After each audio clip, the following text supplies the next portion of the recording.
नमस्कार दोस्तों, स्वागत है आप सभी का। इस लेक्चर में हम ईंधन सेल के बारे में पढ़ेंगे। तो हम ले रहे हैं इस लेक्चर का टॉपिक ईंधन सेल।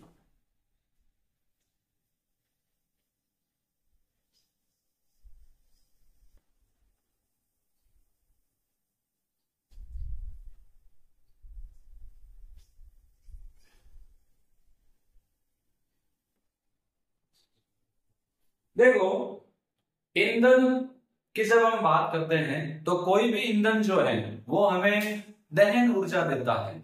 जब हम किसी ईंधन को, चाहे वो लकड़ी हो चाहे वो गैस हो, जब हम उसको जलाते हैं तो वो हमें ऊर्जा देता है। और जो ईंधन हमें ऊर्जा देता है उसको हम बोलते हैं दहन ऊर्जा। तो ईंधन सेल क्या होगा? वह सेल जो ईंधन की दहन ऊर्जा को विद्युत ऊर्जा में परिवर्तित करता है, ईंधन सेल कहलाता है। ये जो ईंधन सेल है, इसमें जो ईंधन हम काम में लेंगे वो जलेगा, जलने से दहन ऊर्जा बनेगी और ये सेल उसी दहन ऊर्जा को विद्युत ऊर्जा में परिवर्तित कर देगा। तो मैं सबसे पहले इसकी डेफिनेशन लिख देता हूं। वह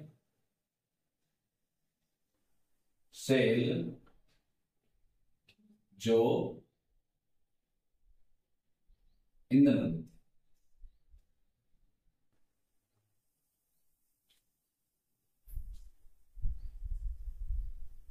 ईंधन की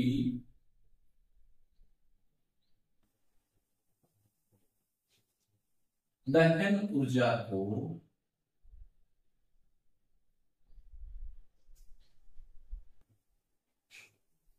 विद्युत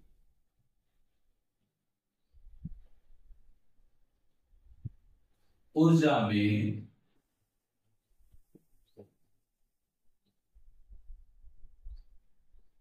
परिवर्तित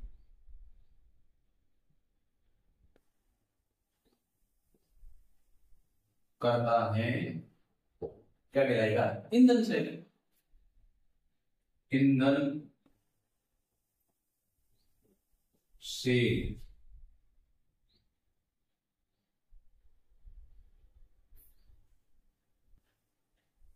कहलाता है। देखो, दहन प्रोसेस एक रेडॉक्स अभिक्रिया है। जब भी किसी ईंधन का दहन होता है तो वो एक रेडॉक्स अभिक्रिया को फॉलो करता है। तो मैं इसको लिख देता हूं, दहन एक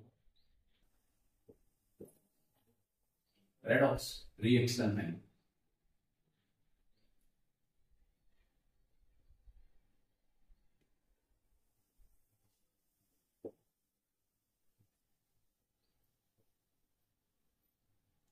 ईंधन सेल में अपने 12th क्लास में जो सेल मेंशन है वो है हाइड्रोजन ऑक्सीजन सेल। तो इसमें हम ले रहे हैं एग्जाम्पल के रूप में hydrogen oxygen cell.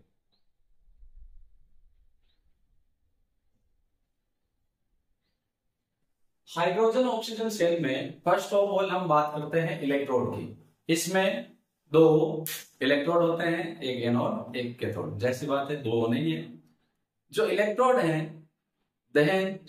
Hydrogen oxygen cell के इलेक्ट्रोड संयंत्र में, जिसमें छोटे छोटे छेद हो, टाइटेनियम या कार्बन के बने होते हैं, जिनमें प्लेटिनम का बारीक चूर्ण भरा होता है।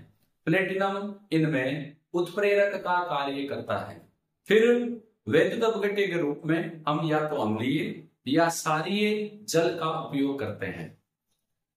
हम हाइड्रोजन और ऑक्सीजन गैस को उच्च दाब पर संयंत्र में इलेक्ट्रोडों में से वैद्युत अपघट्य में प्रवाहित करते हैं। वहां रिएक्शंस होगी और हमें दहन ऊर्जा विद्युत ऊर्जा के रूप में प्राप्त होगी। देखो क्या होगा। सबसे पहले इलेक्ट्रॉन की बात करते हैं।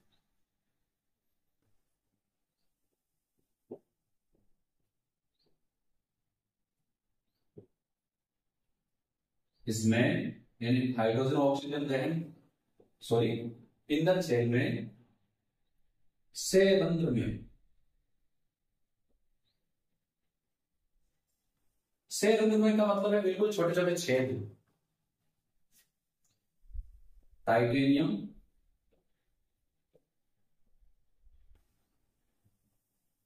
या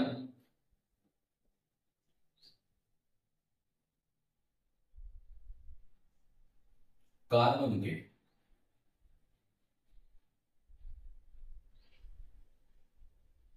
इलेक्ट्रोड होते हैं।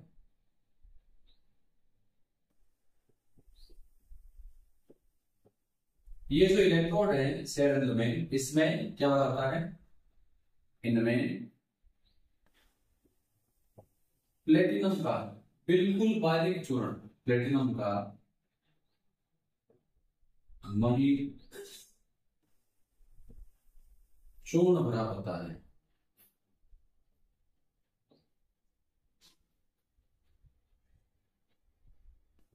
जो इसका कार्य करेगा बताया था, उत्प्रेरक का।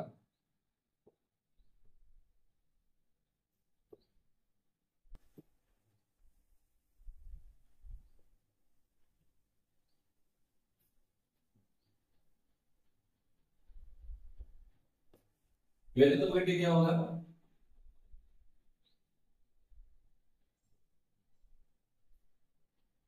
वैद्युत अपघट्य। वैद्युत अपघट्य के रूप में अम्लीय या क्षारीय जल का यूज हम करते हैं। अम्लीय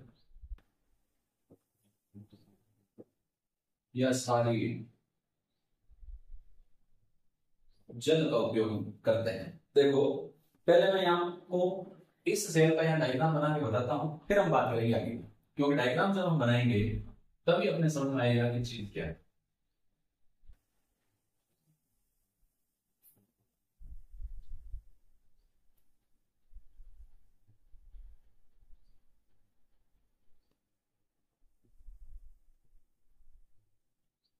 क्या बात है, आपसे लाइन में सारी सीधी आ रही है,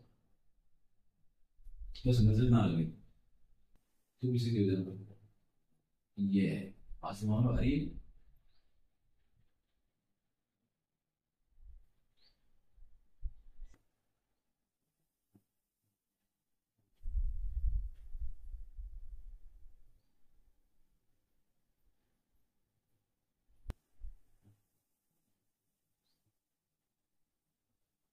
अब हम इसको सेरंध्र में दिखाने के लिए, ये तो इलेक्ट्रोड है, इसमें मैं अलग पेन से डॉट लगा देता हूँ। यहाँ जहां डॉट है वहां छोटे छोटे छेद है।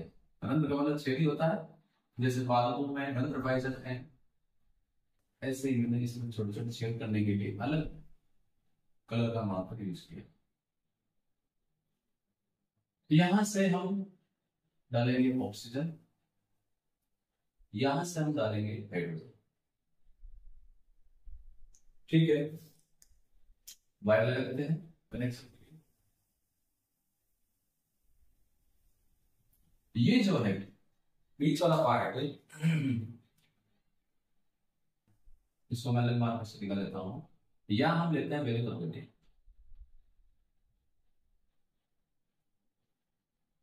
हाइड्रोजन जिस इलेक्ट्रोड में पास कर रहे हैं वो एनोड होगा, ये जो इलेक्ट्रोड है ये है कैथोड। जहां हम ऑक्सीजन पास कर रहे हैं, ये भी एक गैल्वेनिक सेल है तो कैथोड पॉजिटिव होगा। ये जो दूसरा इलेक्ट्रोड है जहां हाइड्रोजन पास आउट कर रहे हैं वो है एनोड। एनोड कैसा होता है, ऋणात्मक से। ये विद्युत अपघट्य है, जैसे कंसंट्रेट एक्वस KOH। तो यहाँ हम शुद्ध जलीय KOH ले रहे हैं, इसका मतलब यहाँ पर जो जल है वो कैसा है, क्षारीय। विद्युत अपघट्य का कार्य कर रहा है।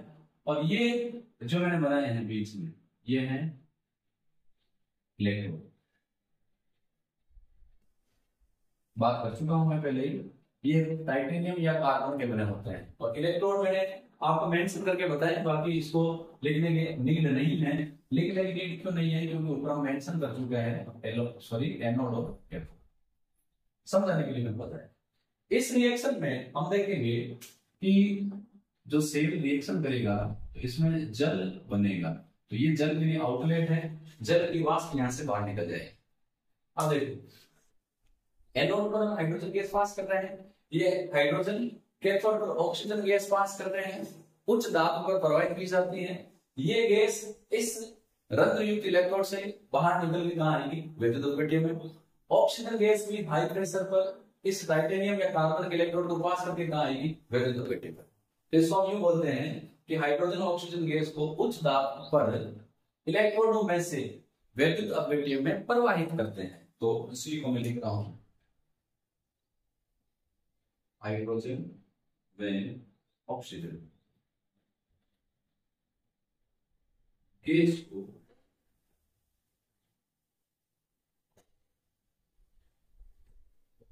उच्च दाब पर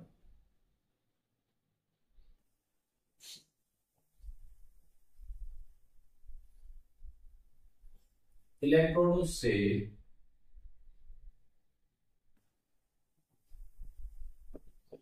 विद्युत अपव्यय में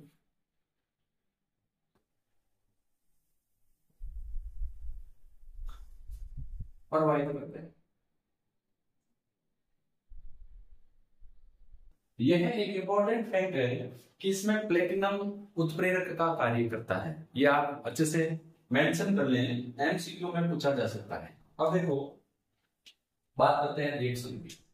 तो रिएक्शन में मैं पहले रिएक्शन करवा रहा हूं एनोड पर, डिटेल से समझेंगे, फिर मैं अलग से एनोड, कैथोड और ओवरऑल रिएक्शन यहां लिखूंगा। देखो एनोड अपना होता है हाइड्रोजन का, आराम से इसको समझे।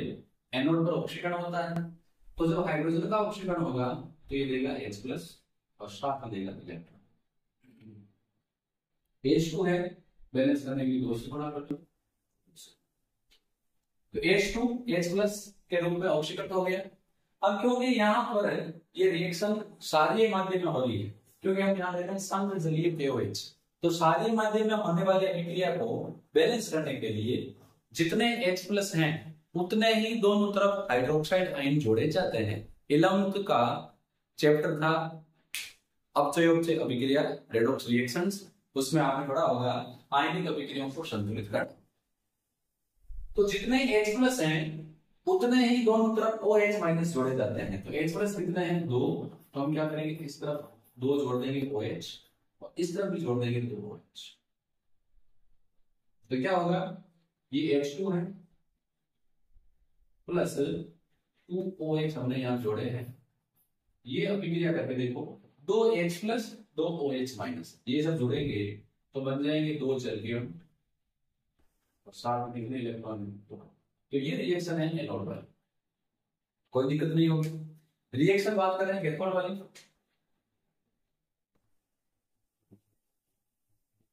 जैसा कि हमें पता है कैथोड पे क्या होता है, ऑक्सीजन, यानी इलेक्ट्रॉन ग्रहण किए जाएंगे। कैथोड पर हम क्या कर रहे हैं, देखो एनोड पर तो हाइड्रोजन गैस पास कर रहे हैं, कैथोड पर हम ऑक्सीजन गैस पास कर रहे हैं। ऑक्सीजन देखो इसका जब अपचयन होगा तो ये बदल जाएगा हाइड्रोक्साइड में, क्योंकि ऑक्सीजन में ऑक्सीजन का ऑक्सीकरण अंक 0 है, अकेला है, और हाइड्रोक्साइड में ऑक्सीजन का ऑक्सीकरण अंक -2 है। तो 0 से -2 ऑक्सीकरण अंक में कमी, अपचयन हुआ। बैलेंस करने के लिए क्या करेंगे, इसको 2 से गुणा कर देंगे, ठीक है। कितने इलेक्ट्रॉन लिए इसने, अब ऑक्सीजन बैलेंस है लेकिन हाइड्रोजन बैलेंस नहीं है। हाइड्रोजन को बैलेंस करने के लिए दूसरी तरफ उतने ही H+ जोड़े जाते हैं। तो यहां पर 2 हाइड्रोजन है, यहाँ 1 भी नहीं है, तो हम यहां पर 2 H+ जोड़ेंगे। अब क्योंकि अभिक्रिया अम्लीय माध्यम में होनी है, तो जितने H+ हम जोड़ रहे हैं उतने ही समान संख्या में OH- हम दूसरी तरफ जोड़ेंगे। पहले तो हमने हाइड्रोजन को बैलेंस करने के लिए H+ जोड़े, रूल है। फिर क्योंकि अभिक्रिया क्षारीय माध्यम में हो रही है, तो जितने H+ है उतने ही दोनों तरफ OH- जोड़ेंगे। तो 2 H+ यहां हमने जोड़े हैं, तो 2 ही हाइड्रोक्साइड आयन इस तरफ जोड़ दो और 2 ही हाइड्रोक्साइड आयन इस तरफ जोड़ दो, बस रिएक्शन बना लो। तो देखो 2 H+ 2 OH-, यानी कितने जल के अणु बन गए, 2 जल के अणु बन गए। फिर O2 है, फिर इलेक्ट्रॉन है। अब इलेक्ट्रॉन की बात करेंगे, बैलेंस करेंगे। अब इसको दो OH, दो OH, कितने OH हो गए? 4। यहां आगे से -4, यहाँ 2 है, इलेक्ट्रॉन कितने हो जाएंगे? 4। ये रिएक्शन हो गई अपने काम पर कैथोड। बुक में डायरेक्ट ये रिएक्शन दी हुई है, ये दी हुई है, आई कैसे? ये दिया हुआ नहीं। अब हम रिएक्शन को लिख लेते हैं। एनोड वाली रिएक्शन, कैथोड वाली रिएक्शन और ओवरऑल रिएक्शन, संपूर्ण सेल अभी। एनोड वाला देख लो, H2, 2 हाइड्रोक्साइड, ये बदल रहे हैं 2H2O प्लस 2 इलेक्ट्रॉन। कोई डाउट नहीं? एनोड वाली। कैथोड वाले पे आ जाओ, 2 जल के अणु,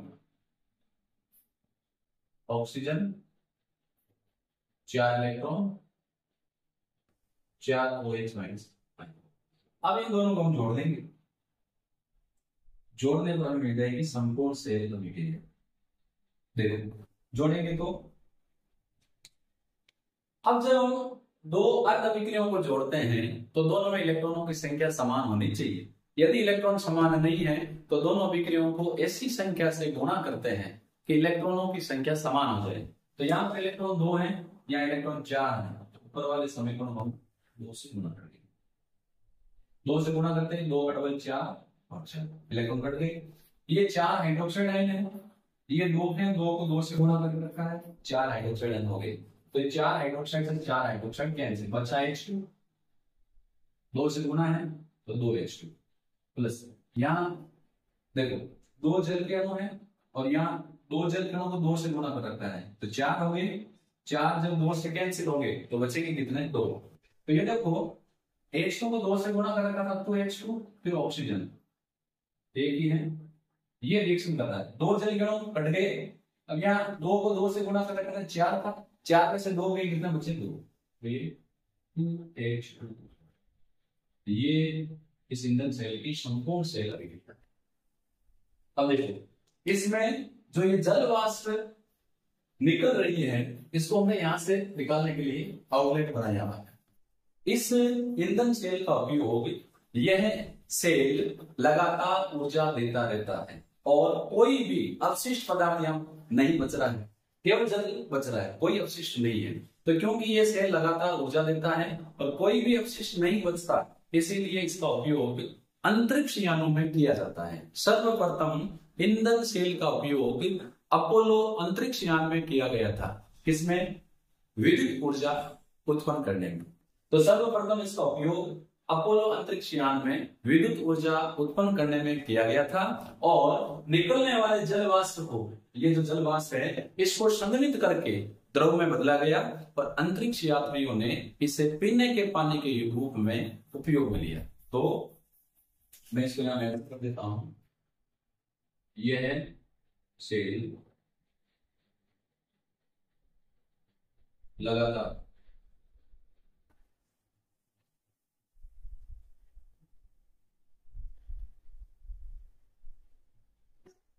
कंटिन्यू ऊर्जा प्रदान करता है तथा एक्स्ट्रा कुछ बच नहीं रहा है, कोई भी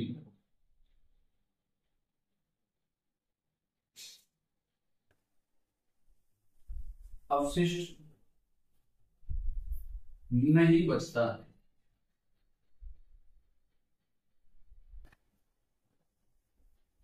अतः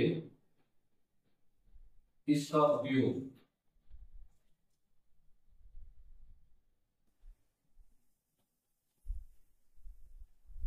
अंतरिक्ष यानों में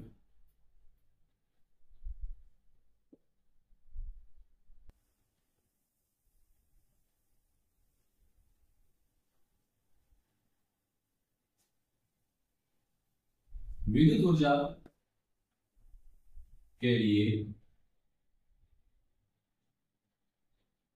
किया जाता है।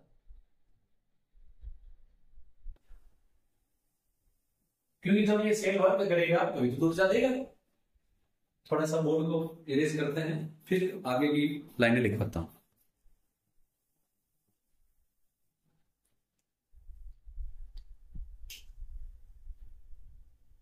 सर्वप्रथम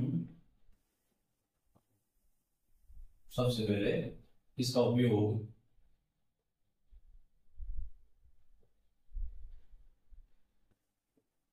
अपोलो अंतरिक्ष यान कार्यक्रम था।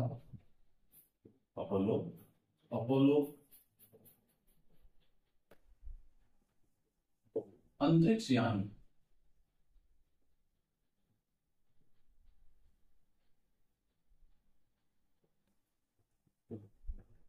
विद्युत ऊर्जा के लिए किया गया।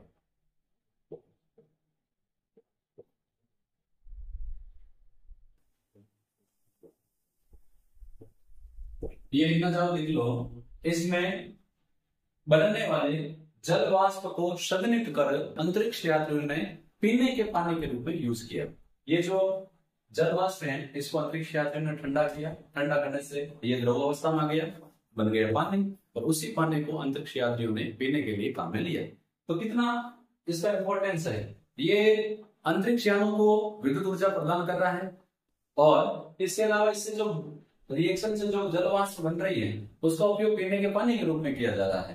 तो यानी आम के आम और गुठलियों के भी दाम बहुत ज्यादा यूजफुल। अब देखो,